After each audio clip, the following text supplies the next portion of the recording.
Committee on Homeland Security will come to order. Without objection, the chair may declare the committee in recess at any point. Without objection, the gentlewoman from New York, Ms. Clark, and the gentleman from Puerto Rico, Mr. Hernandez, are permitted to sit on the dais and ask questions of witnesses. Thanks. The purpose of this hearing is to evaluate the effectiveness of the federal cyber regulatory regime and to identify opportunities to harmonize cyber regulations across the federal government. Specifically, we will examine the challenges that private sector owners and operators of critical infrastructure face while navigating cyber regulatory regime, including the potential impact of the final CERCIA rule if it does not meet congressional intent. I now recognize myself for an opening statement. Good morning. I'm honored to serve as chairman of this subcommittee again in the 119th Congress. Ranking Member Swalwell, it's great to serve alongside you for another term. I'd also like to welcome all of our members returning and the new ones that are here. I'm looking forward to working with all of you and to making this a productive Congress. As cyber threats to information technology and operational technology increase, we must work hard to ensure cybersecurity is front and center on Congress's agenda. Until we change our cybersecurity posture, we'll continue to see rogue nation-state actors target our nation's critical infrastructure. In that spirit, I am pleased to kick off this Congress with a bipartisan priority that is vital to our nation's security: regulatory harmonization. For too long, we have talked about the cumbersome nature of cyber regulatory regime without seeing the changes necessary to solve it. In fact, the Biden administration tried to add more regulations on sectors such as healthcare and water. While it is important for the federal government to work with those sectors that are not as cyber mature, more regulation is not the answer. With over 50 regulations at the federal level alone, it is time to streamline requirements to ensure they promote useful, actionable, and reasonable information sharing within the time frame requested.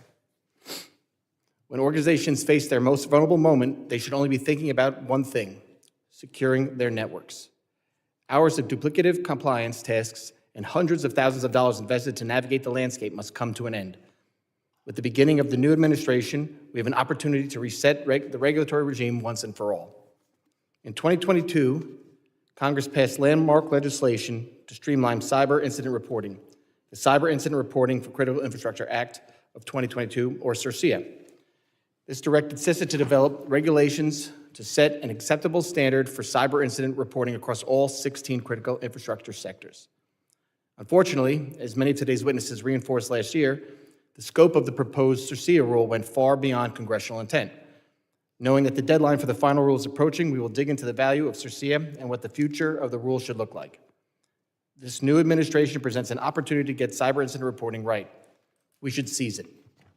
Beyond CERCIA, different regulatory agencies have imposed rules that directly contradict congressional intent with CERCIA.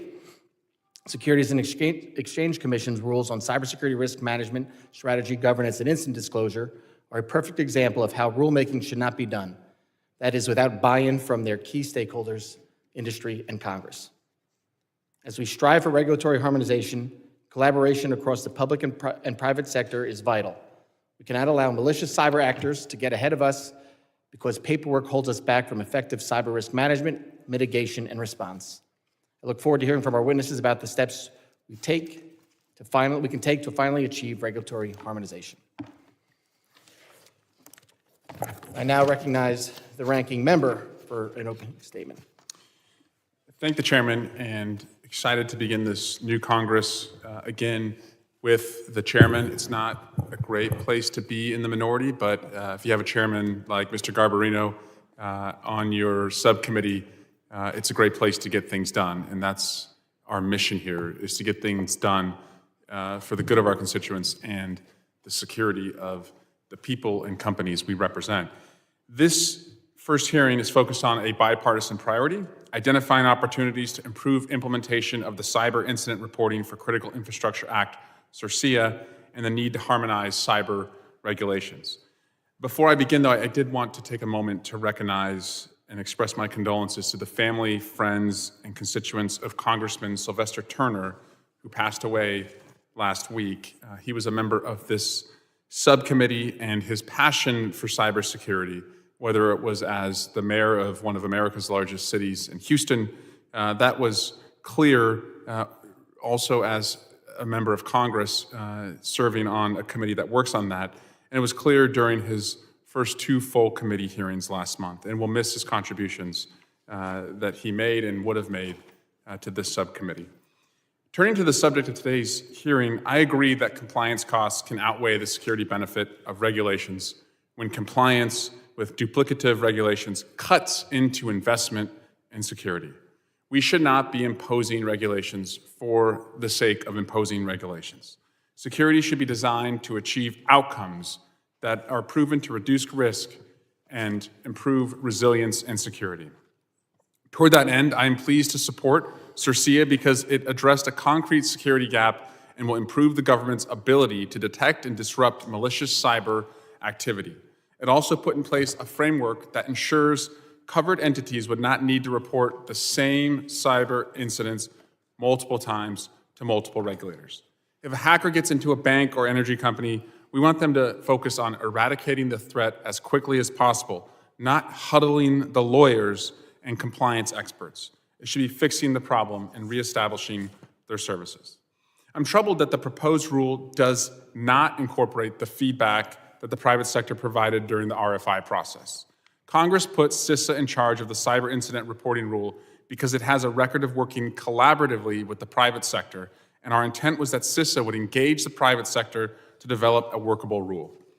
Together with Ranking Member Thompson and my colleague, Congresswoman Clark, I submitted comments on the proposed rule urging CISA to more carefully scope the entities, incidents, and information that must be reported. I've also called on CISA to establish an ex parte process to facilitate ongoing engagements with the private sector. With the fall 2025 deadline for issuing a final rule looming, I urge CISA to work quickly to re-engage with the private sector and refine the scope of this rule.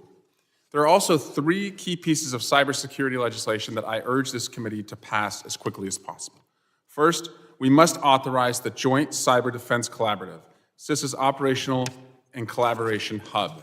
Formal authorization of the JCDC will provide much-needed transparency regarding who can be a member and the activities JCDC takes on. We passed this in a bipartisan manner last Congress with support of the chairman of the whole committee, and I hope that authorization this Congress will restore trust among JCDC participants and focus JCDC on the activities most likely to drive security benefits. Relatedly, the Cyber Information Sharing Act of 2015 is set to expire at the end of September. The bill is the foundational collaboration between the government and the private sector, and it must be reauthorized. As it relates to CISA and some of the firings that we've seen there, I want to make sure that we get rid of waste, fraud, and abuse. The government should be efficient and not waste your money. That is a priority of mine. It's a priority of most of my colleagues.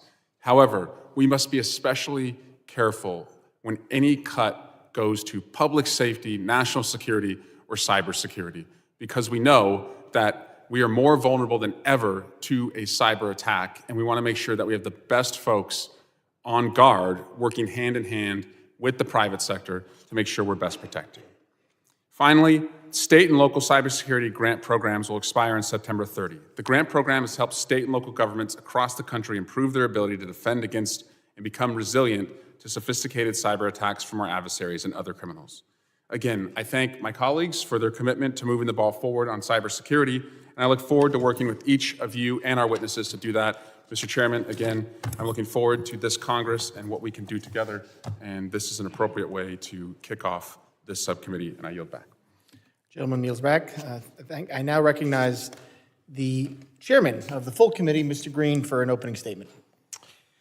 Thank you, Chairman Garbarino and Ranking Member. Good to see you guys today. Today's hearing serves as a crucial opportunity to examine the effectiveness of federal cyber bureaucracy. At a time when cyber attacks are growing more frequent and sophisticated, it's imperative that our regulatory process governing cyberspace is strengthened and harmonized. This will promote security and cooperation while minimizing cost and confusion. Last May, this subcommittee held a hearing focused on CIRCIA, Cyber Incident Reporting for Critical Infrastructure Act of 2022. CIRCIA, among other things, directed CISA to create and implement regulations for cyber incident reporting across 16 critical infrastructure sectors. Although Congress passed CIRCIA nearly 3 years ago, widespread regulatory disharmony persists throughout the cyber incident reporting and response regime. There are now at least 50 cyber incident reporting requirements in effect across the federal government. These regulations are often duplicative and complex, requiring private sector owners and operators to invest significant sums into regulatory compliance rather than security. This patchwork of conflicting and complex regulations place a significant burden on reporting entities.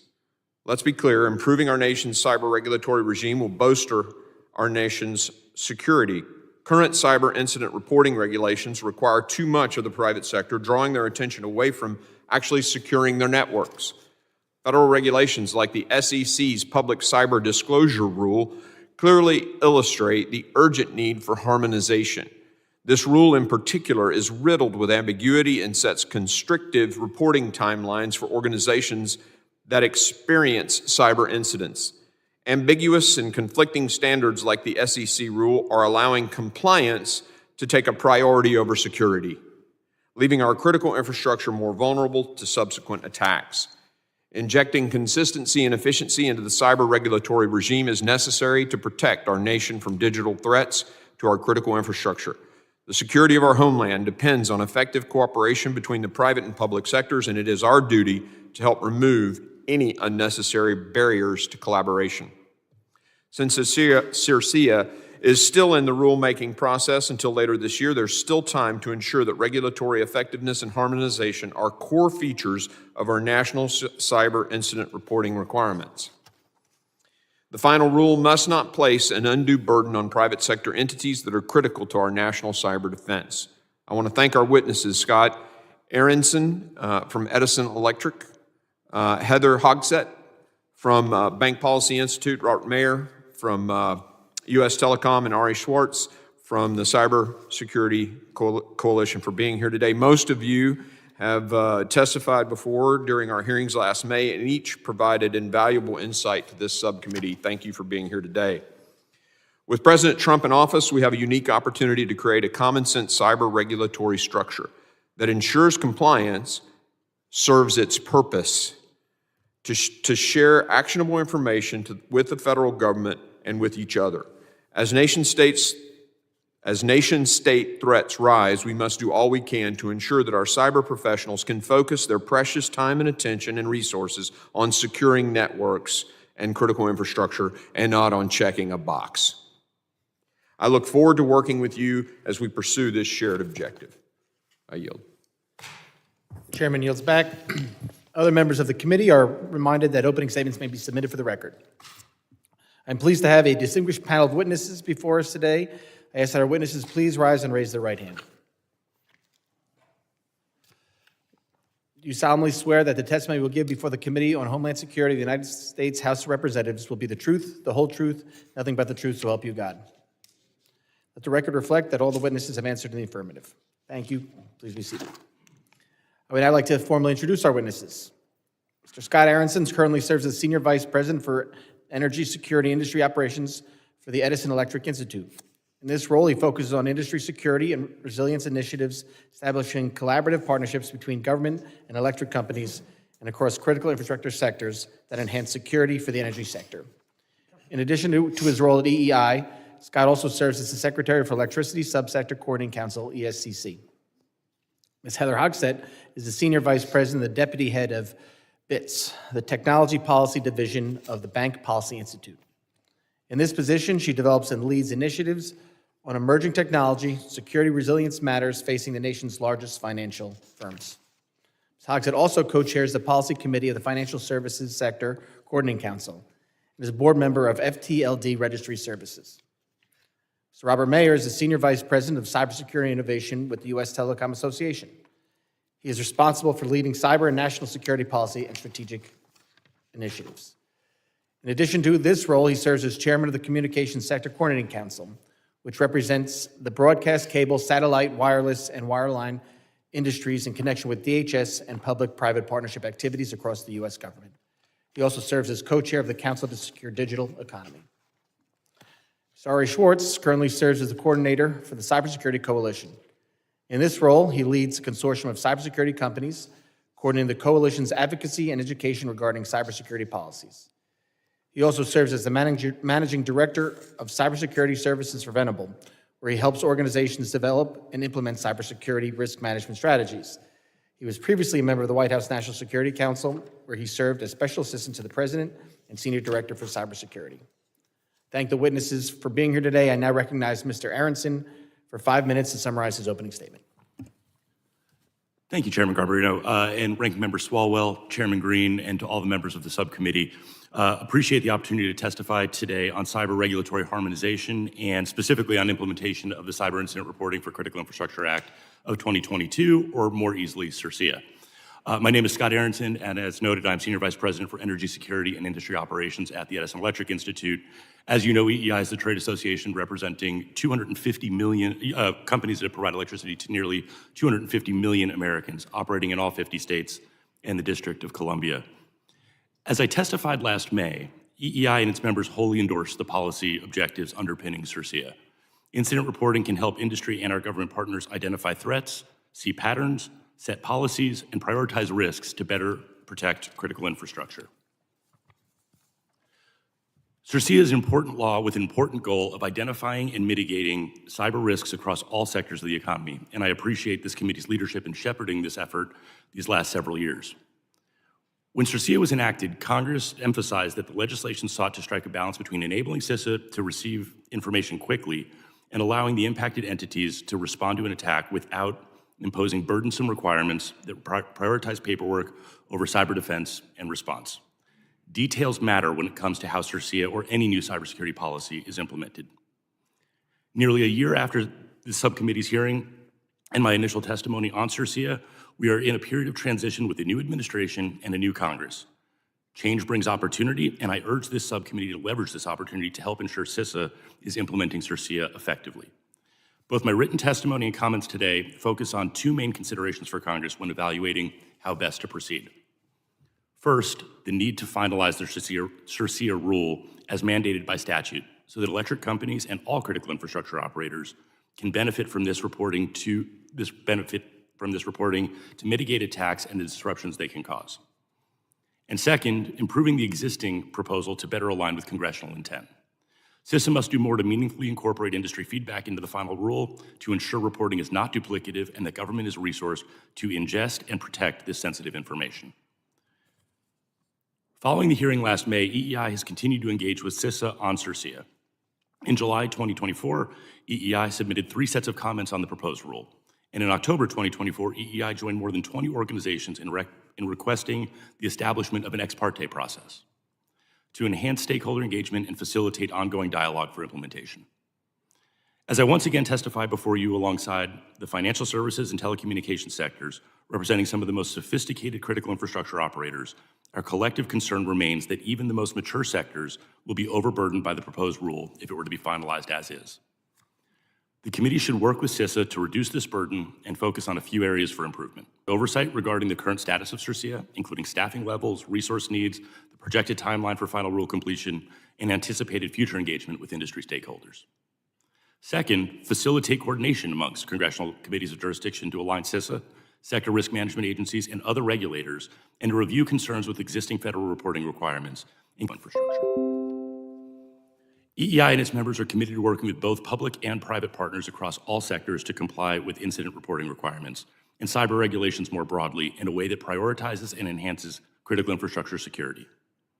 We look forward to working with you and CISA to finalize a rule that leverages existing regimes, provides meaningful insights to government and industry, and protects sensitive information.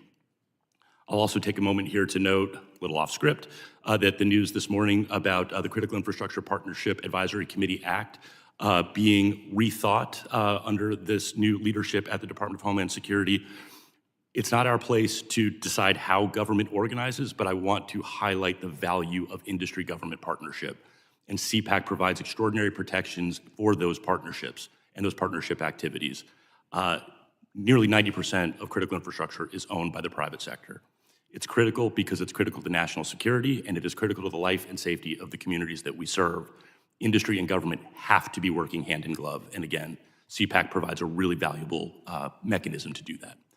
We appreciate the bipartisan support of this committee in ensuring we get CIRCIA right and CPAC right, and we look forward to continuing our collaboration to protect the safety, security, well-being of all Americans as we face evolving cyber risk. Thank you again for the opportunity to testify, and I look forward to your questions. Thank you, Mr. Aronson. I now recognize Ms. Hogsett for 5 minutes to summarize her opening statement. Thank you. Good morning, Chairman Garbarino, Ranking Member Swalwell, Chairman Green, and honorable members of the subcommittee. Thank you for inviting me to testify. I'm Heather Hogsett, Senior Vice President and Deputy Head of BITS, the Technology Division of the Bank Policy Institute. BPI is a nonpartisan policy, research, and advocacy organization representing the nation's leading banks. On behalf of BPI members, we greatly appreciate this committee's leadership and the opportunity to provide perspective on cybersecurity regulations.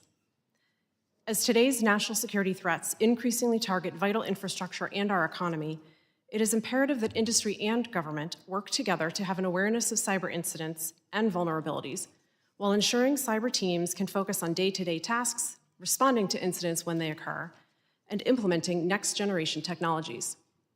Unfortunately, the current state of cyber regulations detract from this vital work.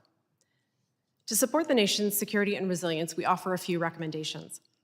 First, streamline the reporting of cyber incidents to allow cyber teams to focus on response. I previously testified before this committee in support of the Cyber Incident Reporting for Critical Infrastructure Act, CIRCIA, and its goal to create a uniform incident reporting system. This would provide CISA with information it needs to have broader awareness of cyber threats and the tactics used by attackers. Armed with this information, CISA can better assess threats and provide early warning to help other entities protect themselves. We continue to believe that CIRCIA, if properly implemented, will play an important role in our collective defense. However, as we noted in formal comments last June, it is critical that the final rule not extend beyond the authorities granted to it under the statute. Bipartisan members of this committee, as well as Senator Peters, submitted comments emphasizing a similar view. Your comments were enormously helpful in reiterating congressional intent, and we thank you for your continued leadership and engagement. We, along with several other financial trade associations, recently asked that the current proposal be withdrawn and reissued. In particular, we encouraged CISA to significantly revise last year's proposed rule to reduce the scope of reporting to incidents affecting critical services, focus data collection on what companies need to know to prevent contagion, and reduce ongoing reporting obligations. At the same time, Congress and the administration should direct other agencies to cease issuance of bespoke reporting requirements. Some agencies, such as the federal banking regulators, have incident notification requirements that are simple and serve a very specific operational or emergency response purpose. These requirements were developed in close collaboration with industry and work well in practice. Other agencies, however, continue to issue onerous reporting or disclosure requirements with different definitions, timelines, and varying data elements that do not improve security outcomes. One rule in particular is the SEC's requirement to disclose material cyber incidents within 4 business days, regardless of whether the incident has been contained or remediated. This rule should be rescinded as it undermines CIRCIA and confidential reporting and unnecessarily complicates incident response. Second, we encourage Congress and the administration to consolidate industry-specific cyber regulations and regulatory oversight. This is a particularly acute challenge for financial institutions with multiple regulators. A survey of bank chief information security officers found that they spend 30 to 50% of their time on compliance and examiner management, and their teams can spend 70% of their time on those functions. Firms receive on average 100 requests for information leading up to an exam, with anywhere from 75 to 100 supplemental requests during an exam that can take weeks, if not months, to complete. Once one exam is completed, another regulator often comes in to examine the same or a similar topic. The current state risks undermining our security, and it is time for a reassessment. Finally, we urge Congress to reauthorize cyber information sharing protections that expire this fall. The Cybersecurity Information Sharing Act of 2015 established important liability and antitrust protections for entities sharing cyber threat information, which were subsequently incorporated into CIRCIA. In the decades since their enactment, these protections have supported not only the sharing of cyber threat indicators, but also broader awareness of vulnerabilities, knowledge of threat actors and their tactics, and effective defensive measures. Recent attacks against public and private infrastructure underscore the importance of preserving these protections and the important information exchange they facilitate. We greatly appreciate this committee's thoughtful approach to these issues and stand ready to work with you to protect the security and resilience of our nation's infrastructure. Thank you for the opportunity to speak today, and I'm happy to answer any questions. Thank you, Ms. Hogsett. I now recognize Mr. Mayor for 5 minutes to summarize his opening statement. Chairman Garbarino, Ranking Member Swalwell, Chairman Green, and our honorable members of the subcommittee. Thank you for the opportunity to testify today on the critical issues of cybersecurity incident reporting and regulatory harmonization. We are committed to strengthening the public-private partnership to bolster our national security and stay ahead of our adversaries. This committee has an extraordinary opportunity to reset our national cybersecurity policies in ways that directly impact security outcomes. Our nation is under constant cyber attack, with estimates of up to $23 trillion in annual damages by 2027, increasing at a rate of more than 20% per year. We must take immediate action to eliminate redundant or conflicting cyber regulations, which can consume up to 70% of cybersecurity resources. By streamlining these requirements, we can free up critical resources for threat mitigation and incident response at virtually no cost. Let me reaffirm our view that it is essential we fix how the Cyber Incident Reporting for Critical Infrastructure Act, SIRCIA, needs to be implemented. While well-intentioned, it is essential that we refine its execution to ensure consistency with the law's original intent. Specifically, key terms such as covered incident, covered entity, and reasonable belief must be clearly defined. The liability protections designed to safeguard cyber attack victims and promote candid reporting must be strengthened. As of today, none of these fundamental issues have been meaningfully addressed in a manner visible to industry, nor has our sector been substantively engaged in addressing these concerns. We urgently need an ex parte process, which is to say, a formal, transparent, and common process that encourages CISA to hear and consider industry perspectives. In fact, U.S. Telecom spearheaded a letter of 21 organizations that formally requested that CISA establish such a process, a request that was rejected. Had this request been granted immediately, we would have already been working together to resolve these challenges. If we do not act quickly, we will end up with a rule that does more harm than good. We must also recognize that this law does not exist in isolation. The patchwork of federal, state, sector-specific cyber incident reporting requirements presents an ever-growing burden on organizations attempting to comply with multiple, often conflicting mandates. Fortunately, there is strong lawmaker interest to harmonize cyber regulations, including incident reporting requirements. We believe that the Office of the National Cyber Director should play a leading role in rationalizing cybersecurity regulations and incident reporting regimes. Solving the problem of fragmented state laws will require clear federal preemption, complemented by robust safe harbor provisions. This work must be prioritized as it directly tied to our national security. We believe it is important that Congress acts now. We do not have time for further studies, requests for information, commissions, or pilot programs. Every moment spent delaying reform provides adversaries with additional opportunities to undermine our collective security. We must move swiftly and decisively to enhance our cybersecurity posture. Major recent cybersecurity incidents have highlighted the importance of a stronger and more coordinated information sharing and incident response partnership between the federal government and the private sector. Congress advanced that project with the Cybersecurity Information Sharing Act of 2015, which is set to sunset in September of 2025. We ask that Congress extend the act and establish additional policies to improve the public-private partnership. We must also be willing to reconsider policies that have failed to produce meaningful security benefits. One such example is the Security and Exchange Commission cyber disclosure requirements, which rather than enhancing security have inadvertently provided malicious actors with a roadmap to exploit vulnerabilities. These mandates must be reassessed to prevent them from serving as a tool for cyber criminals. In conclusion, success in cybersecurity requires close collaboration between the industry and government, including Congress and the Office of National Cyber Director. We must act now to ensure that our cybersecurity policies are well-reasoned, well-informed, and designed to maximize efficiency and effectiveness.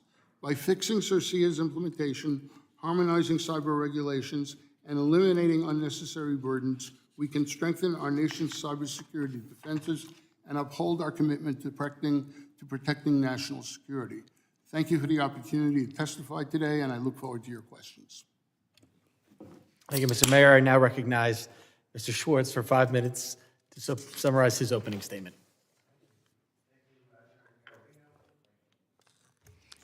Chairman Garbarino, Ranking Member Swalwell, Chairman Green, members of the subcommittee, thank you for having me here to appear before you today.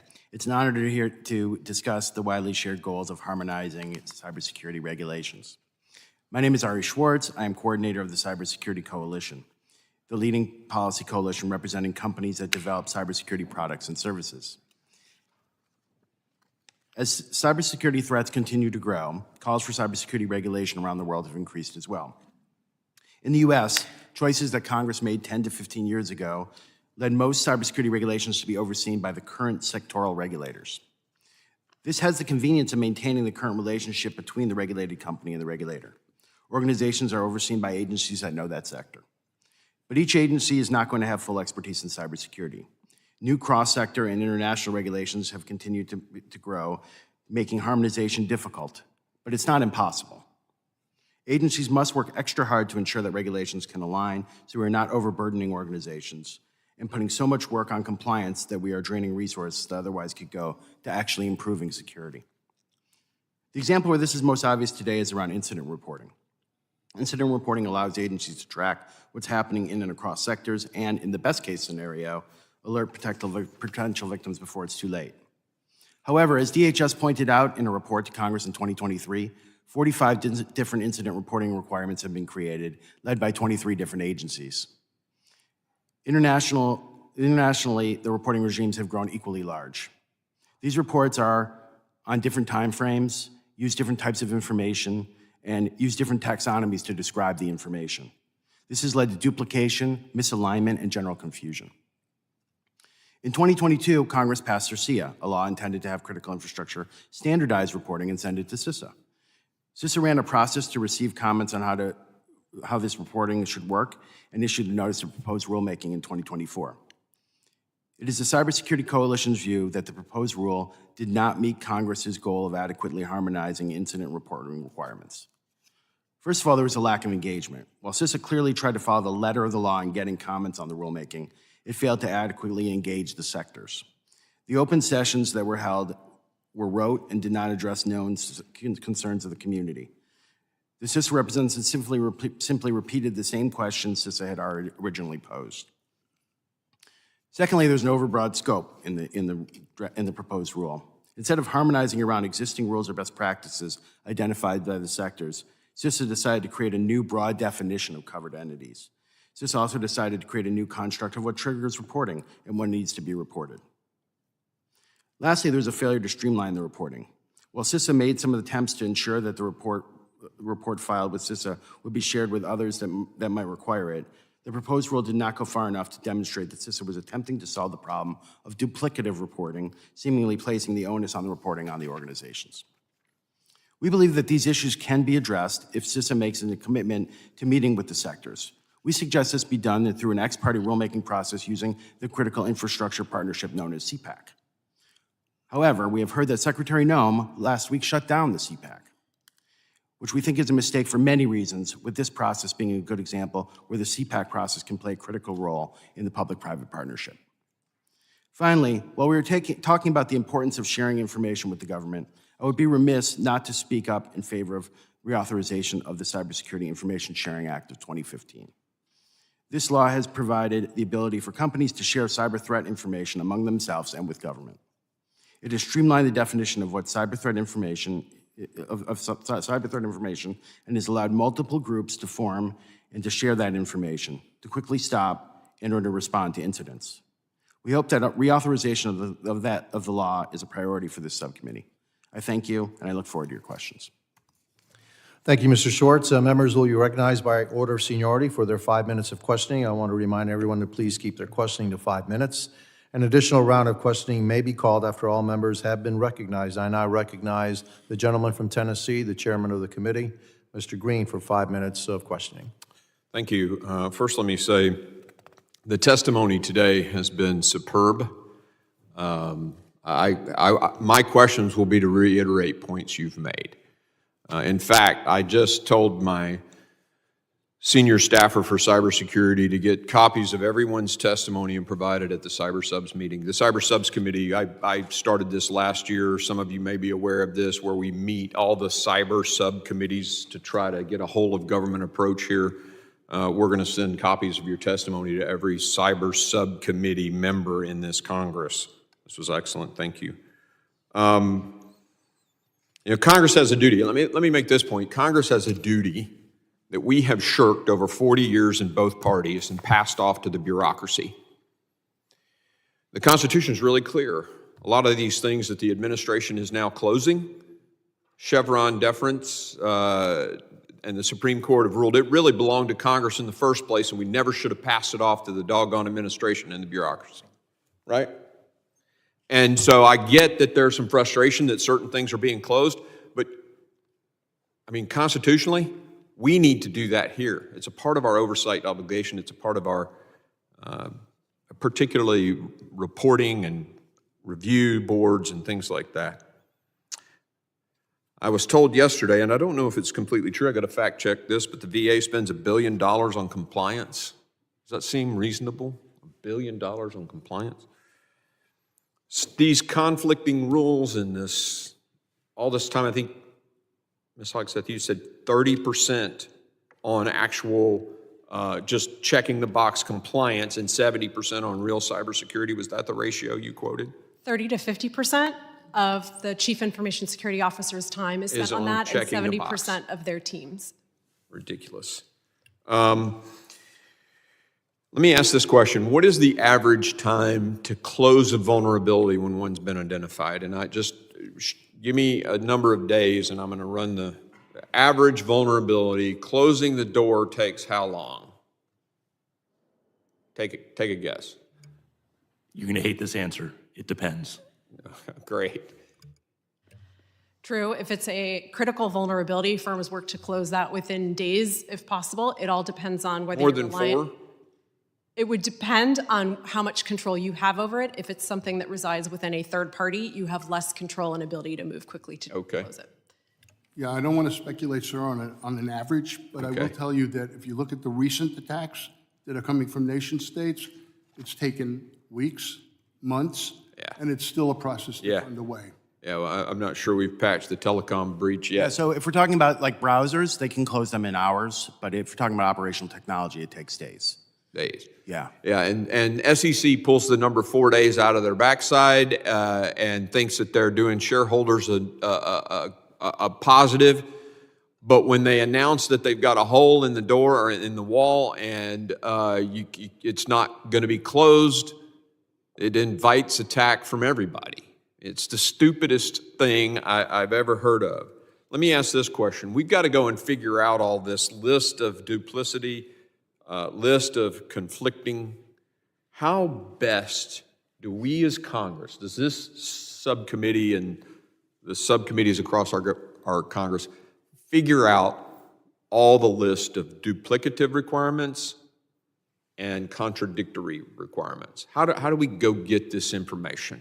So first of all, I appreciate what you said about the coordination across all the committees of jurisdiction. I think understanding, the first thing a cyber CISO or a CSO is going to do is inventory their entire system to understand where vulnerabilities might be. I'd say that Congress needs to inventory the system, understand where all of the regulatory requirements are so that we can start to do the hard work of harmonizing. And just to foot stomp something that you said about the lunacy of the SEC rule, adversaries, and to talk about the vulnerabilities and the time to patch, adversaries watch our response. And I understand, the importance of sunshine and transparency, but we also have to understand that intelligent adversaries are leveraging our transparency when perpetrating attacks and seeing how we respond. Now, don't we list the identified vulnerabilities somewhere in a database that the bad guys can sit there and take a look at and then challenge and find where that vulnerability is anywhere in the system? Those vulnerabilities become a little less important when everybody knows about them. So there is that. There's always that legacy system that's still running the old thing that nobody catches, and it's an open door. That's what worries me there, Mr. Schwartz. I was going to say, I mean, you shouldn't post, this is one of the reasons we say, we need a patch before you post a vulnerability. Yeah, So exactly. patch has to exist, but then people actually have to patch. We just got to get everybody to download the patch. Thank you, I yield. Thank you to our chairman. Now I recognize the gentlewoman from New York, the former chair, Ms. Clark. Thank you very much, Mr. Chairman, and I thank Ranking Member Swalwell for letting me waive on to today's subcommittee hearing. And thank you to our panelists of witnesses for excuse me, joining us today. Before I begin my formal comments, I'd like to associate myself with the sentiments of Ranking Member Swalwell regarding Congressman Sylvester Turner. We are grateful for his service to the people of Houston, Texas, and to his family and loved ones. We extend our deepest condolences. May he rest in peace. When I introduced CERCIA back in 2021 with Ranking Member Thompson and Chairman Garbarino, I did so because I recognized the important need for increased visibility into the cyber incidents affecting critical infrastructure and the importance of a central hub for cyber incident reporting in the federal enterprise. I worked with many of the witnesses here today to get CERCIA across the finish line, and I appreciate their ongoing efforts to make sure that we get the final rule right. I also appreciate Mr. Swalwell's work encouraging CISA to effectively engage with the private sector on the rule. I agree with my colleagues and the witnesses before us that there are necessary improvements to the proposed rule, but the urgency of implementing CERCIA remains. And I hope the new administration will work quickly to modify the proposed rule and publish a final one without undue delay. I have two questions for our witnesses. First of all, to all of our witnesses, without a well-defined cyber incident reporting rule and harmonization process for CISA, we run the risk of agencies across government issuing a hodgepodge of duplicative cyber incident reporting requirements. How will scrambling to comply with multiple incident reporting requirements affect security? And then secondly, many stakeholders have weighed in that the proposed CERCIA rule defined covered entities and covered incidents too broadly, unnecessarily increasing the burden on the private sector and potentially overwhelming CISA with too many reports to analyze. Indeed, CERCIA instructed CISA to identify subsets of entities and incidents subject to reporting requirements to avoid that outcome. You give me your thoughts on that. We'll start with Mr. Aronson and then work our way across. So on the first question, I would just echo some of the things that Ms. Hogsett said about the time that information security teams are spending on compliance. It's somewhere between 30 and 50%, and as you expand the hodgepodge, to use your word, of reporting requirements, it only gets more complicated. To your point about the broadness of CERCIA as it currently exists and the uncertainty that surrounds it, taken at its most sort of broad interpretation of what is a covered entity and what is a covered incident, we had one of our companies report that they thought they would have as many as 65,000 reports between 2022 and 2033. I think the number that CISA had said would be somewhere in the 200 to 220,000 total in that time frame. So it seems to be off by, if that's just one company taking at a really broad interpretation, seems to be off by an order of magnitude. This goes to the importance of getting the definitions and the details right so that we can get some signal from the noise and so that CISA can ingest the information in a meaningful way. Very well, Ms. Hogsett. Sure, just to add to that, and thank you for the question. The challenge of responding to multiple requirements does have a direct impact on security because it is diverting the time and attention away from what we all want the cyber professionals to be doing, which is defending their networks, kicking out bad actors when there is an incident, and focusing on that. Instead, they have to divert time away to basically make sure they're complying with different legal obligations. With respect to the definitions and covered entities within CERCIA and the proposed rule, This committee was very thoughtful, and Scott just alluded to it, to make sure that the law would be crafted in a way that we get signal from the noise. You wanted the incidents that were going to be most impactful so that CISA could very quickly have the capability to take that information and turn it back around to share with other entities that could also be at risk. The very broad scope with which the proposed rule was put together would put a lot of noise out there and make that all the more challenging. For instance, the definition would potentially capture operational outages that have nothing to do with a cyber incident, and I don't think that that was really what you and the committee had intended in crafting that law. Very well, Mr. Meyer, my time's up. Yes, thank you. Congresswoman Clark, I think that we have to deal with the fact that the reporting requirements right now are extraordinarily fragmented. And the CERC itself, Cyber Incident Reporting Council, at the time in September 23, identified 45 different reporting regimes, 22 agencies, I believe. I can only imagine that the number has increased since then. CISA has indicated that they expect 300,000 entities to be responding to these kind of requests. I can only imagine in the absence of clear definitions around the terms that you folks identified and staying close to the intent, in the absence of revising that and refining that and making it operationally practical for companies to respond, the system will get overwhelmed.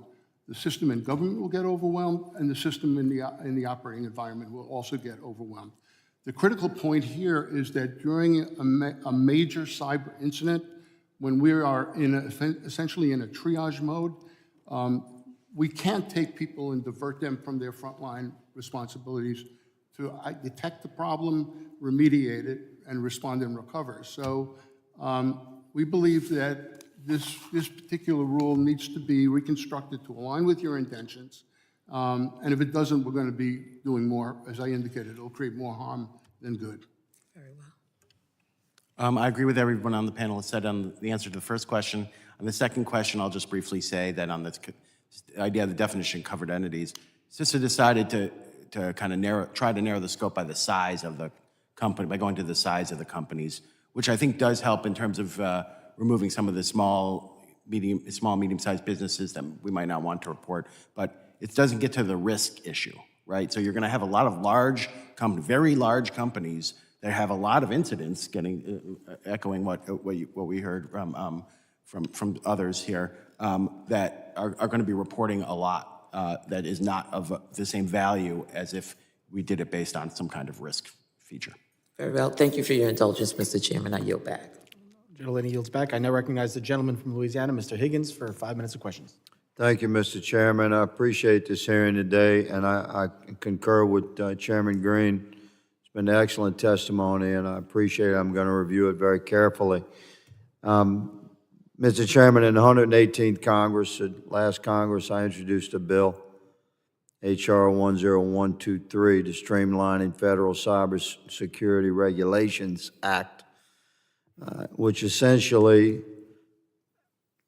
cut down on duplicated or misaligned regulatory requirements and authorities on the cybersecurity industry.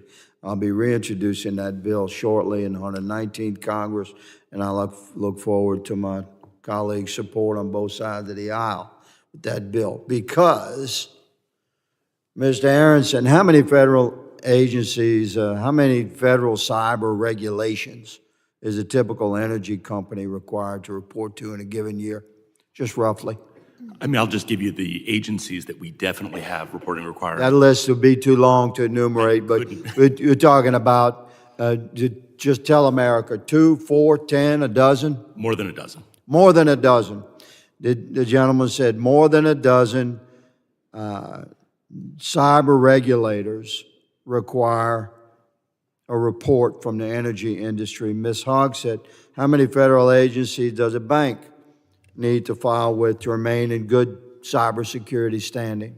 We're similar, and that's only at the federal level. You also have states and international requirements to adhere to. So at the federal level, which we control, would you concur with Ms. Aronson, somewhere north of 10 or a dozen? Yes.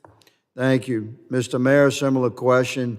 How many federal agencies does the telecommunications industry have to report to? I would agree with the number of over a dozen. Easily over a dozen. Easily Mr. over- Schwartz, you have a comment there? For IT, I would say that it's It's a lot, right? in the same range, but it's spread out because it's people Okay. are reporting to the different sectors. So now that we've clarified that for America, the objective here for the United States Congress is to reduce that mess so that the cybersecurity industry can actually perform its primary mission, which is to protect the nation and the industries of the nation from cyber attack, which we become increasingly susceptible to as technologies emerge. And while our cybersecurity industry is busy checking boxes that the federal government and bureaucracies has imposed upon the industry, they have that much less time to spend on that actual mission of protecting the nation, the citizenry, and the industries of America. So how many of these agencies that require a report, we've agreed over a dozen, how many of them have streamlined themselves, like coordinated with each other, and said, let's eliminate this and this and this, and combine it into one? Has that ever happened, Mr. Aronson? The Department of Energy has been fairly thoughtful because it's our sector risk management agency and it's non-regulatory. That has actually helped them So within themselves, they've done some streamlining. to help. Across the departments and agencies, have you seen a similar effort just organically? No, certainly not. Thank I think you. it's, your oversight has helped. Ms. Hogshead, has there been any organic effort from the bureaucracies to streamline and reduce themselves? Yes and no. The yes is when it comes to incident notification, we have good coordination across 3 of our primary banking regulators. They aligned, there's a single standard, single definition, and you provide information to one. They look for common definitions? Yes. This is a good sign. It is. However, Within the banking industry, but it is. there's a however here. that is with respect to incident reporting specifically. For an incident report. Broader cybersecurity, we have even overlap and duplication among them. Roger that. Mr. Mayor? Same story. I'm not aware of any major or significant. Thank you. Me either. It was good to hear about the banking industry, but that's per incident reports. That's different. That's not total regulatory authority being streamlined. Mr. Schwartz? No, there's just been work Okay. gathered. So, Mr. Chairman, this is why Congress must act to bring clarity to the regulatory authority. And I will hand you for your review, Mr. Chairman, the bill from last year. I intend to introduce it in the 119th in a slightly refined iteration, and I would appreciate your support. Mr. Aronson, you had mentioned, we haven't had time for this question. You said that adversaries watch our response. Is it possible at all for the cybersecurity industry to strike back? If you said that adversaries are watching you, you must be able to identify the bad actor. Can you strike back at all against a bad actor? The private sector, well, I don't want to speak for the whole Private sector. Electric companies do not want to be in offensive cyber engagements. That Well, is we're the going purview we're of going the to probably give you that opportunity. Mr. Chairman, my time has expired. We'll have questions to submit in writing to each of these witnesses, and I appreciate this hearing, sir. Gentlemen in the back, we probably will have a second round of questions if you have time, but we will take them in writing as well. They have to be in writing. No, thank you. Thank you, gentlemen. I now recognize the ranking member, gentleman from California, Mrs. Swalwell, for 5 minutes of questions. Mr. Schwartz, how should CISA revise its comment process to better engage stakeholders, and how would you recommend CISA structure additional feedback opportunities to maximize stakeholder input without unduly delaying issuing a final rule? Yeah, CISA has the tools today to do this, and Congress gave them the tools to engage with the private sector in a way that they can get direct advice on issues and do it under protected from FACA, protected from Freedom of Information Act, so that companies can feel free to share and that it only goes into the process of writing this rule. And they should use that to define their ex parte process. It is the CPAC authority that provides them to do that, and that's exactly what we recommend that they do. Great, thank you. To each witness, and feel free to jump in. I'll start. A decade ago, actually, sorry, a new question for each witness. Congress passed the Cybersecurity Information Sharing Act of 2015, which facilitates the voluntary sharing of cybersecurity information between the private sector and the government. It expires, as I noted in my opening remarks, in September.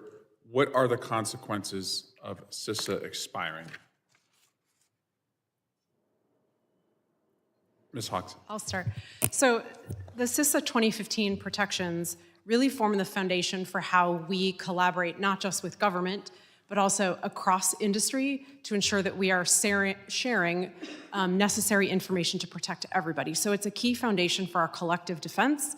It provides information sharing protections, liability protections, antitrust protections, and we've now had the benefit of that for the last 10 years, and I think over that time, we've certainly seen an increase in collaboration. I think our sector has always collaborated well within itself, but the expansion to across sectors and with other companies has been very valuable. We would hate to see that disappear and that we walk back some of the gains that we've made in that space. And also, as we noted earlier, CIRCIA itself, with respect to incident reporting, refers back to the CISA 2015 protections. Right. So as we're getting ready to share more sensitive information, more detailed information to the government, we do want to make sure that it is well protected. Yeah, Mr. Mayor. Thank you. So at a minimum, we think it's absolutely essential that the CISA 2015 Act be reauthorized. As pointed out, I think we've learned things in the last 10 years, what has encouraged additional information sharing, what has constrained it. So there are opportunities to make enhancements, improvements in the law. The cost of not doing this is monumental. It'll cause companies to be very careful about what they submit, reluctant to submit with the protections that Heather alluded to, and we'll be undermining our national security if we don't have something in place to either continue it in its current form, but ideally to reflect what we've learned over the past decade. Yeah, Mr. Schwartz. Yeah, so we've seen information sharing organizations grow around this law, and that they are specifically created. The Cyber Threat Alliance, for example, is specifically built around this law. That the way that the financial sector, ISAC, shares out with other groups, not internal, but with other organizations, is built around the pieces of this law. If this law disappears, they will have to redo how they are structured. So we will lose critical time just doing that. I'm okay. I would just say this. I'm okay with I believe in the principles of sunk cost, and just because you've been doing it doesn't mean that's the best way to do it. Is it beneficial? But it will definitely slow and in some cases totally stop information sharing that has prevented threats. Got it. And prevented incidents from happening. Great. Thanks. So I want to spike in here. I agree with everything that my fellow panelists have said, so I'll just associate myself with that. Those protections, I sort of think of it north-south, industry and government sharing information, east-west across critical sectors, has really grown up because of those protections in CISA. I also want to respond a little bit to something that Mr. Higgins was saying. Incident reporting and information sharing are both incredibly valuable, but understanding what the difference between those two things is. Information sharing is about ongoing threats where we don't have full certainty of what an adversary might be doing, and sharing tactics, techniques, and procedures across critical sectors so we can all collectively defend is incredibly valuable. Incident reporting has value too. Once we know what that risk was, helping to identify those patterns, helping to socialize those broadly, helping government to set priorities, helping to set policy that is informed by what is actually happening in cyberspace is incredibly valuable. So we like incident reporting, we like information sharing. It just needs to be done with protections and in an effective way that, again, government can ingest all of this and not put undue burden on the people who are just trying to defend networks. Great. Appreciate that, and yield back. Gentleman yields back. I now recognize the gentleman from Florida, Mr. Jimenez, for 5 minutes of questions. Thank you very much, Chairman. And today I had actually a meeting with the airline industry, and then we talked about this issue, and we asked about, okay, when they have an incident, how many different reporting requirements they have? They have at least 10 different agencies that they have to report the same incident to, which seems a little bit inefficient, all right? And so, and I, Mr., the Representative Higgins asked the same question. You were saying it's 10, 12, et cetera. Would it make sense to have one form sent to one place and then that one place disseminate that information? Can I start? It would absolutely make sense. It's critical. Yeah, we're not going to do it then. sorry? Okay, thanks. Yeah, you're asking us to do the impossible. Moving on. How many reportable incidents do you think there are? I guess you would know in your particular case, but across the United States, how many reportable incidents do you think there are per day? Per day, yeah. What definition are you using and what's I mean, the threshold? something that requires a report, well, something that requires an industry to write a report. How many of those incidents occur per day here in the United States? Do anybody have any idea? I would take a guess here. I think over 1,000 incidents could be reported daily. Over 1,000? Over 1,000, collectively across the entire, our sector, Just your sector? just my sector. Just sector. How about banking? I struggle to answer that because of the threshold. You have incidents or events that might occur constantly, but they don't necessarily rise. No, I'm to a saying level that we reportable. think I'm is- saying reportable. You have to report. We have notification requirements that are private, so I wouldn't even know, and a firm wouldn't be able to tell me because they're not allowed to. Can you give me a guess? I would have to get back to you to have an informed response on that. Okay, how about an uninformed response? Just give me a swag, okay? Honestly, I hesitate. to Okay, do what that. about, okay, and energy? So, to something Ms. Hogshead saying, there are wildly different reporting requirements. There are some that, pretty low bar. There's some that have extremely high bar. I can go back to the statistic that I know from one company that did a relatively deep dive on its reporting requirements, especially with pursuant to CERCIA's broadest definitions, and that was going to be 65,000 over 10 years. So that's one company, 65,000 incidents over 10 years, 6,500 a year. That's 500 a month. Trying to Just do some one math company? here. That's just one company. Just one company. So How many call it- companies do you have? EEI represents 62 investor-owned electric companies. 62? That's right. So could I assume 62 times 500 Sure, per day? sure. Or is that a month? Well, Is that a month? that's one of our larger companies, and that was 500 a month. So maybe it might be easy to get to several thousand a month. Okay, several thousand a month? Okay. Does anybody know how this data is analyzed? No? Nobody knows how it's analyzed. So we require you to send a bunch of stuff, but you guys don't know how it's analyzed by wherever it is we send it to. Okay. I'll bet you it's not because of the overwhelming volume, all right? And so we need to look at that, Mr. Chairman, okay? If you're requiring me to do something and then we don't use the data for anything, then it's actually worse, all right? Because you're making them do stuff that nobody looks at. So we need to bring some other folks and say, how do you analyze all the data that you're getting from, that you require from everybody else to see that actually we're doing any good? Mr. Aronson, you talked about, we asked about offensive capability. You don't have offensive capability. You don't want to use offensive capability. So that's a pretty thorny topic. I'll go.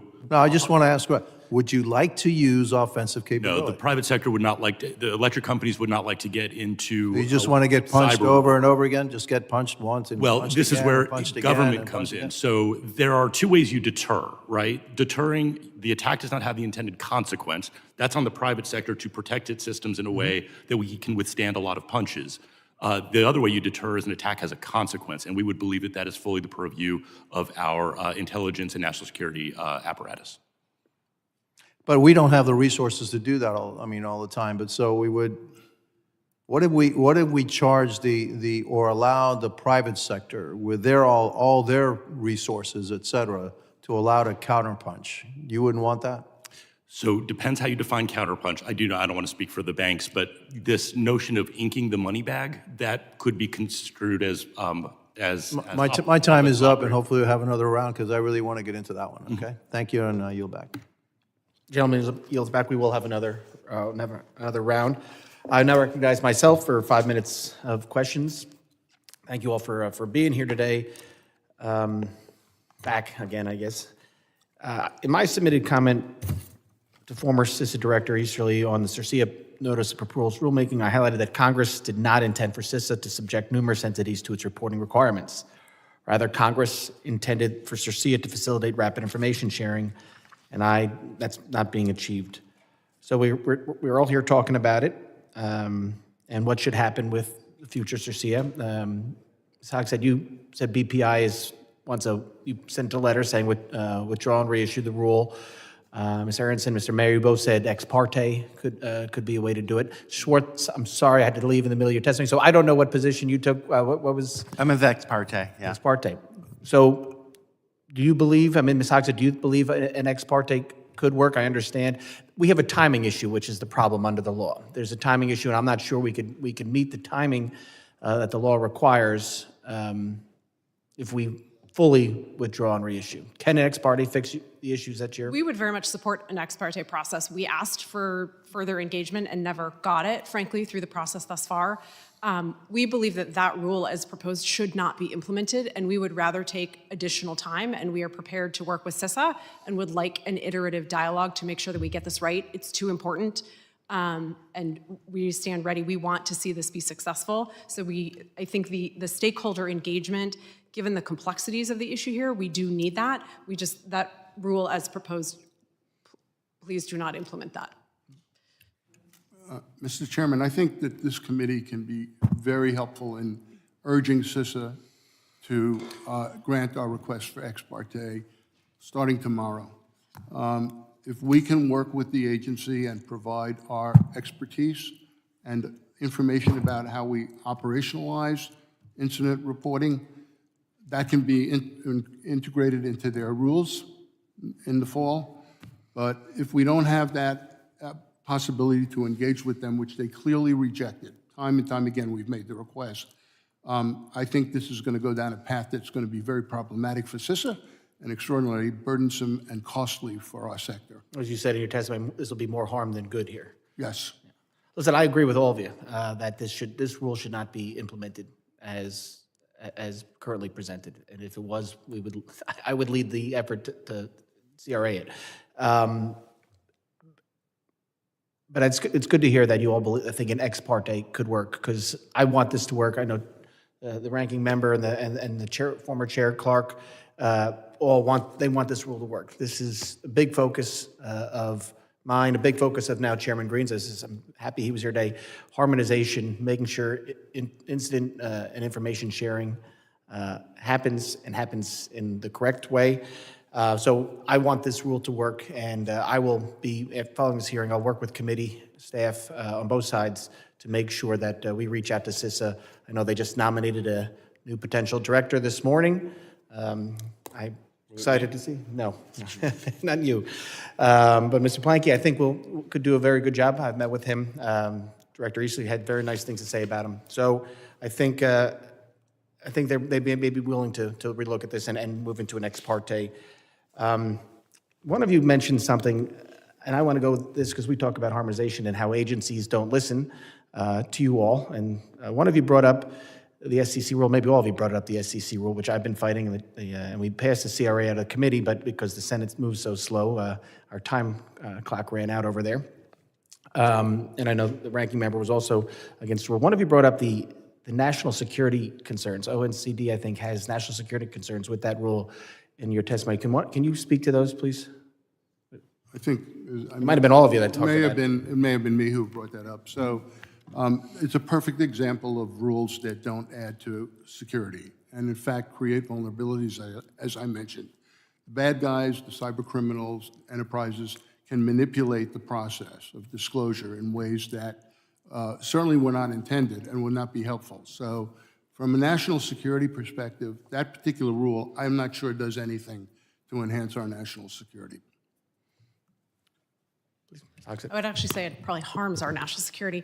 I think this is the challenge that we've kind of talked a bit about now here, is you have independent agencies that are doing something within their narrow lane. And so for the SEC, they think that investors need to know this information. I think we would argue that investors aren't really utilizing this information. It's not helpful to them. It's actually putting them at greater risk.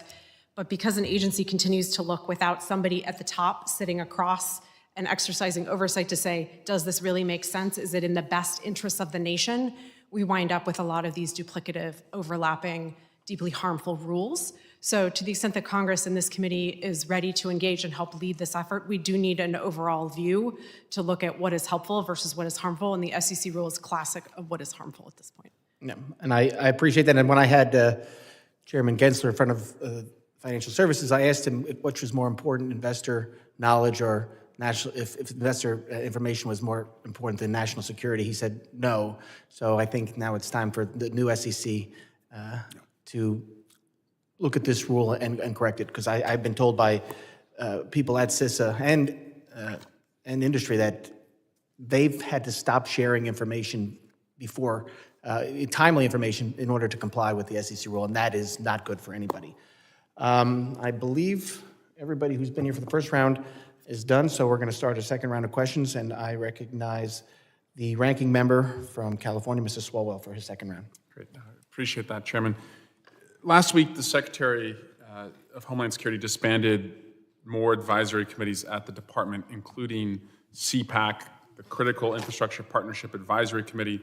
For over 15 years, CPAC has played a significant role in the implementation of the National Infrastructure Protection Plan and has facilitated coordination of critical infrastructure protection and resilience activities across all levels of government and in partnership with the private sector. How will the termination of CPAC affect the coordination of critical infrastructure protection activities? And I'll just go across the witness table. Mr. Aronson. Thank you, Ranking Member Swalwell. So the answer is it will depend on what it ultimately is replaced with. I understand every new administration gets the privilege of populating advisory committees. CPAC is not an advisory committee. It is an authority that the Secretary of Department of Homeland Security has to facilitate public-private partnership. And to all the discussion we had about offensive versus defensive capabilities and resilience and the fact that industry and government, again, 90%, as I mentioned in my opening comments, 90%, give or take, of critical infrastructure is owned by the private sector. This is a team sport, and CPAC is the rule book for how those teams, industry and government, can work collaboratively with protections, with the ability to have ongoing dialogues, with sector coordinating councils that facilitate information sharing to prepare for and respond to all of these hazards. And I will say the Electricity Subsector Coordinating Council has been a CEO-led body since after Superstorm Sandy in 2012. This isn't just about cyber. This is about storms and physical threats and all of the things that can impact critical infrastructure, which impact our ability to provide services to customers and communities across the United States and be prepared for all of these risks. CPAC or something like it is vital to our ability to use that partnership effectively. Does anyone have an answer different than that they want to add? Just for the sake of it. I just want to, I'll just add that CPAC's different. I strongly agree with Chairman Green's comments. There are too many advisory committees, and DHS had too many advisory committees. Getting rid of some of them made sense. As Mr. Aronson said, this is not an advisory committee, right? It has the word advisory council, but it's not an advisory committee. The sectors organize themselves, right, and have their own bodies that then meet with the government, and that comes with the protections that can happen in a way that provides for open discussions. Sure. And we get more information from the government because it exists. And it is a good two-way conversation. It's been successful. All the nice things you've said about JCDC earlier, I agree with those. Yeah. This is the policy equivalent of that, and it goes back even further. And it's in some ways, we could talk about more success stories from it. Sure. So that's all that I'll add. Let me, Mr. Aronson, I want to go back to something that Mr. Jimenez brought up, because I've thought about this for many years, and I have a congressional district that has a lot of tech and biotech companies, large and small, headquartered there, and they get hit all the time. I have Cowbell Cyber headquartered there. They do cyber insurance. And it's long frustrated me knowing the limited resources that we have at Cyber Command and at the Bureau and at the NSA and CIA. And I get the hesitancy for a business, even a large energy company, to go on offense. I'm imagining the concern is that if you do that, you're still going up against a large nation state that could take you out. But And then you're looking at, forced retirements at some of these agencies that are happening right now, and so the resources are going to get even thinner. Is there a environment where we could credential third-party cybersecurity contractors who could be offensive, and that could be utilized by small and medium-sized businesses, again, credentialed by the government, bonded and insured, but also with liability protections that they would probably need to operate? It just seems, as Mr. Jimenez said, you're just getting punched in the face right now, and the best you can do is put up your hands and protect yourself, but you're not really able to punch back. And I don't know what the deterrent is on the other side if the U.S. government isn't able to punch back against all those entities. If the chairman would indulge me for this answer. Absolutely. This is something I'd want to take back to the sector. I think there's two concerns. You highlighted one of them, which is if you are punching back, now you are in effectively a fight with a potentially very well-resourced nation state. And as we talked about, many electric companies are resource constrained even on defense. EEI's member companies, investor electric companies, have to be a little bit better resourced, but there's cooperatives and municipals across the sector as well. It could be that's daunting.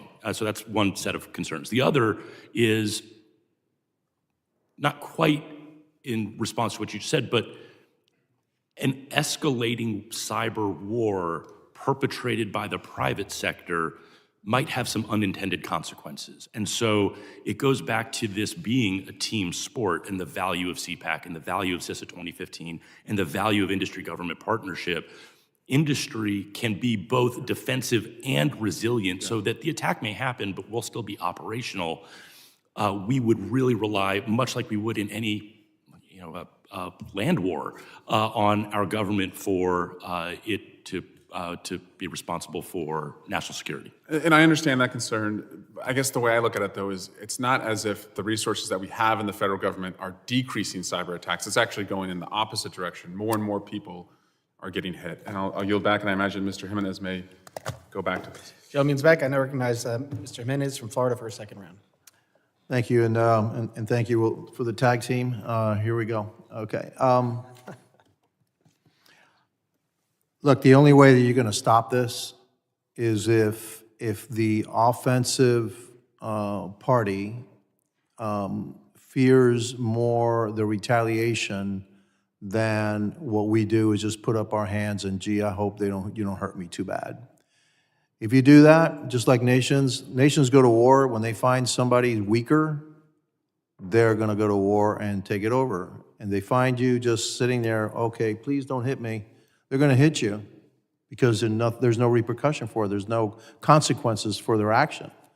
So everything we've done, have cyber attacks been reduced? Are they going down or are they going up? They're going up. So whatever we're doing isn't working. Why? Because there's no consequences to their action. And so eventually we're going to have to go on offense, and it's going to have to hurt them as much as it hurts you, or actually maybe hurt them worse than what they hurt you. And yeah, we in the federal government, we are not sourcing or putting up the necessary folks that it needs in order to protect you because it's such a big domain. I think that the private sector, with its resources, both in terms of people and money, is going to have to be the way to go. How much is cyber attack? How much is that costing you? How much is it costing you all to protect against it, or the damage is caused by cyber attacks? We're in the hundreds of millions of dollars of investment in cybersecurity technology and defensive capabilities. I will say that on the issue of what comes under the umbrella of active defense, there's a range of options. The most extreme one is letting private sector engage in hackbacks. I think the issue is government is doing something. They're empowered U.S. Cyber Command to engage in offensive capabilities. We would support them in any effort where we have certain assurances and there are guardrails What we don't want to do is deputize a frontline practitioner to respond in haste to an attack where we may not have the right attribution, or there could be substantial repercussions. So this is an area that requires real close collaboration with Congress, with the intelligence community, with U.S. Cyber Command. I mean, we have to do that. I know. The only way that you're ever going to be assured, okay, that it's not going to have dire consequences, that you have to have mutually assured destruction. Okay? The government can do that. Well, I'm not sure they can, okay? And so, you know, that's what worked. That was, you know, the MAD theory actually kind of worked, because if you know that I can take you, if you do something to me, I can destroy you too, you probably aren't going to pull that trigger, all right? If the other side feels that they can continually just hammer you and keep you in business, because they want you in business, because eventually they want to have the revenue and all that. But eventually, when a nation state says, okay, we're going to do the knockout blow, and we don't have a knockout blow in response, they're going to knock you out. All right? And so I don't know the best way. Maybe it is that we do something where we have this cyber force. You know, we have the Space Force now we have the Cyber Force that has offensive capabilities somehow funded through industry, or we have a third-party, you know, entity funded by industry that is deputized or given a warrant whenever, you know, there is a retaliatory strike is authorized. Because frankly, I just see this spiraling completely out of control. So anybody have any comments on that? I'll comment. I think what you're getting at is the need to use all the tools we have in the toolbox, whether that's offensive, defensive, diplomacy. Yeah. One of the things Robert actually noted is the need for greater operational collaboration between industry and government. Our firms will see things on their networks, but they don't necessarily have attribution that it is a specific national security threat actor. They would welcome a greater ability to work and share that with the appropriate authorities in government to get feedback on that. Oftentimes we think that there are things we see, there are things that government sees, that if we both knew what was happening, we could better direct some of our activities. I think that would be, to us, the next step to really try to drive at combating this where it's happening. Mr. Chair, my last comment, I know I'm a little bit over time, is that it's going to be a everybody, you know, on board effort, the government and the private sector, just like we fought the last World War, all right? Everybody got on board, and we're fighting, we're going in the same direction. I think that this is where it's heading anyway. I yield back. Gentleman yields back. I now recognize the gentlelady from New Jersey, Ms. McIver, for 5 minutes of questions. Thank you, Mr. Chairman, and thank you, Ranking Member, and to the witnesses for joining us today on a nice day. Thank you for being here.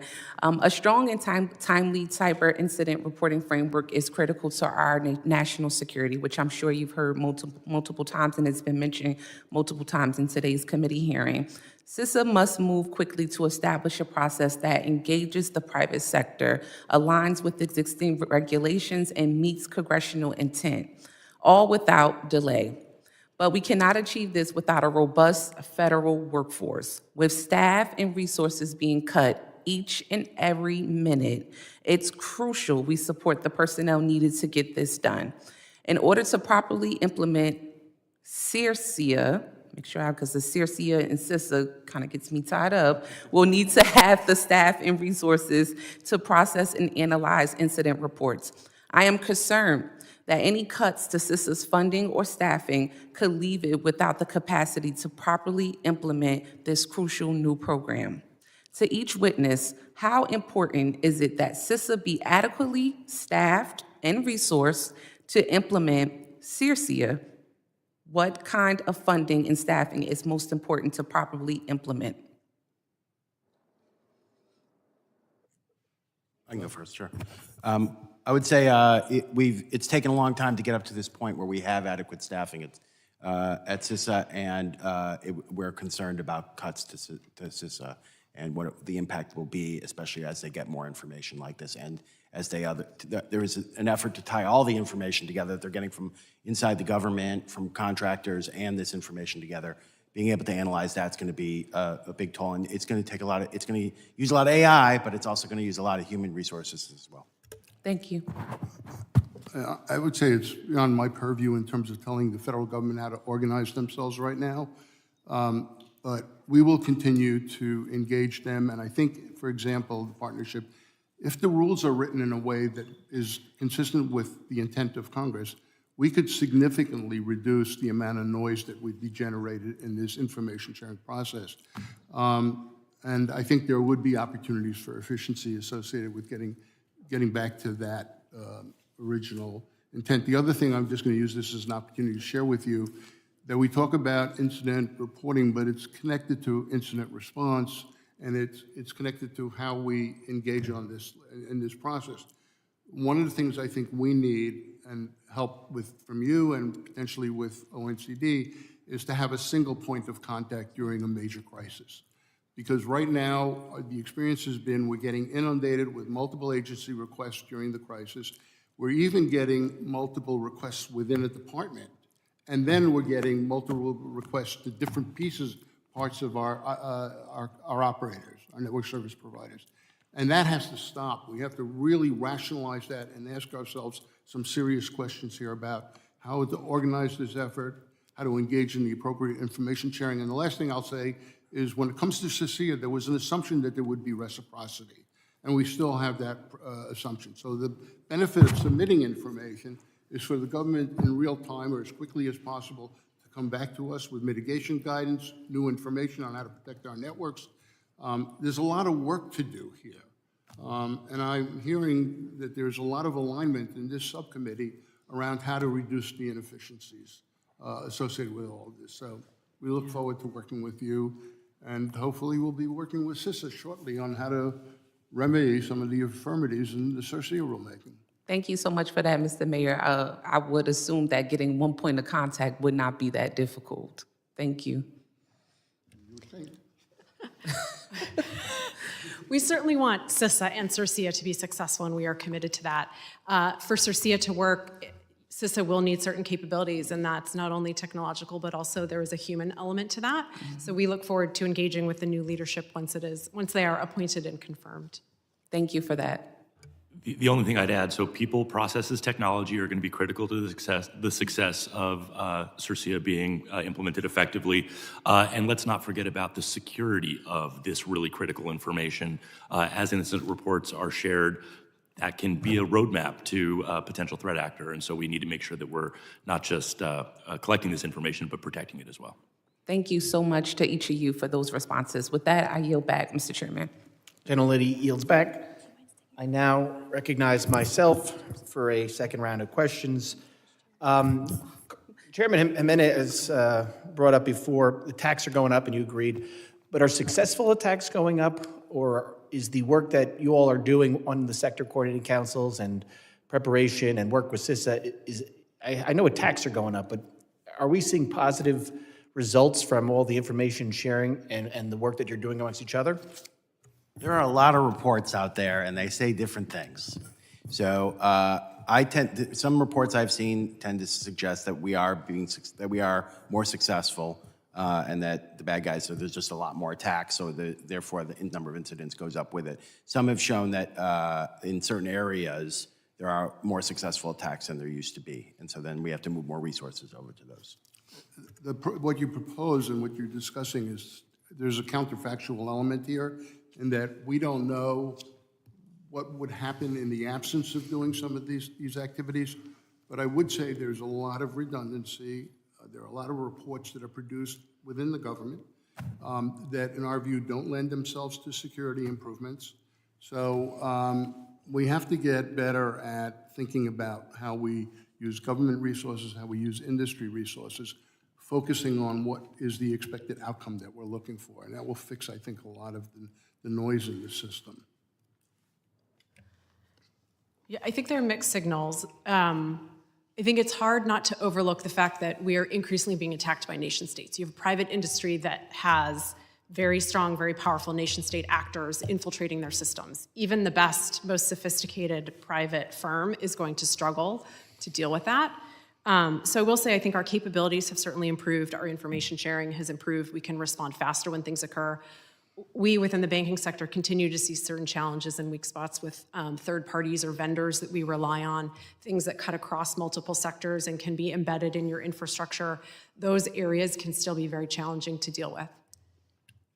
I think Ms. Hogshead put it really well there, so I'll just associate with that. I'll give another example, though, of some really effective coordination that's happening where a nation state may be responsible for an attack. Private sector sees it, develops mitigation strategies, socializes those, and then works with government to kind of load the gun back for potential offensive operations should it become necessary. We've heard about all the different typhoons that are out. The Volt typhoon was something that was impactful to, could have been impactful to the electric power sector, but because of industry being on the defensive and working with and across the Energy Threat Analysis Center and a lot of our partners in government were able to identify that, develop remediation strategies, and socialize those for the benefit of all electric power sector participants. Thank you very much. I just want to say for the record, I am supportive of extending Cyber Information Sharing Act of 2015. However we get that done, whether we include CISA actually in the legislation of the text, who's the priority lead, I just want to make sure we get it in the front of the right committee in the Senate so it doesn't get bogged up like CFATS did. I also want to say that you all you lifted some grave concerns today with CPAC being disbanded. I mean, I've met with, Ms. Mayor, we've met on, and you've testified twice, you're the head of the Sector Coordinating Council. I've met with Ron Green, who's Financial Services, and Pedro Pizarro. They've already reached out, Edison International's already reached out to have a meeting. So I'm going to look into this and hopefully speak to the administration and try to fix this, because this is something we don't want industry not sharing information with us. We don't want industry not sharing information with each other, because when that happens, it just increases the vulnerabilities that are out there. And this is where I want to get to. There is a lot of, as Mayor, you said it, there is a lot of duplicative paperwork and rules out there. You know, the idea behind CERCIA was to get some harmonization on incident reporting, but that's not all we deal with. CISA doesn't really have the teeth, though, to force other agencies to do it. Who does? I mean, who do we have run the harmonization effort? I think you said ONCD before, but who's got the actual juice to make these agencies fall in line? That's a great question. I'm going to You can all go. real quickly. So this is the problem. We have multiple agencies committed to a mission. Cybersecurity has become an interesting area for their involvement. A lot of it is duplicative. We think that the Office of National Cyber Director, consistent with its statutory responsibility to coordinate some of these responsibilities, can play a significant role going forward in rationalizing this effort. In the absence of that, we're going to be still dealing with all of these silos, multiple reporting requirements, and they're just going to be duplicative and not effective. Yeah, at this point, I think we need White House level leadership, because that's really the top down to really affect change here. We are seeing some signs that it looks like the Office of Management and Budget may get more involved in this. So I think between OMB, Office of the National Cyber Director, which did do quite a bit of work on this to sort of socialize the problem, the Cyber Incident Reporting Council that you all authorized in CERCIA has put a lot of information out there. We just need someone sitting at the top to say, you guys need to rethink this. And congressional oversight is incredibly valuable. I don't know what the number is these days, but at one point it was like 37 different committees and subcommittees had responsibility for cyber in some way. I think that work that you guys are doing to coordinate the cyber subcommittees across Congress and then work with the agencies of jurisdiction to also harmonize, there's value there too. Yeah. I agree on the OMB and ONCD approach. I think that's the way to go. Yeah, Chairman Green's done a great job working with getting the committees of jurisdiction together. But yeah, I agree with you all. We need someone to be able to tell these guys to fall in line. We didn't really see that. We haven't seen that since I've been here. We need to keep up our oversight. But you know, I'll promise we're going to work on ex parte for the CERCIA rule. Hopefully, get that fixed, and we will continue working on harmonization. I know the committee is working on a report that we can hopefully get to the administration, and they can start acting on making your lives more focused on cybersecurity and not finishing a report. So with that, I want to thank the witnesses for their valuable testimony and for the members for their questions.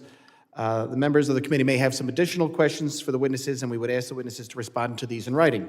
Pursuant to Committee Rule 7E, the hearing record will remain open for 10 days.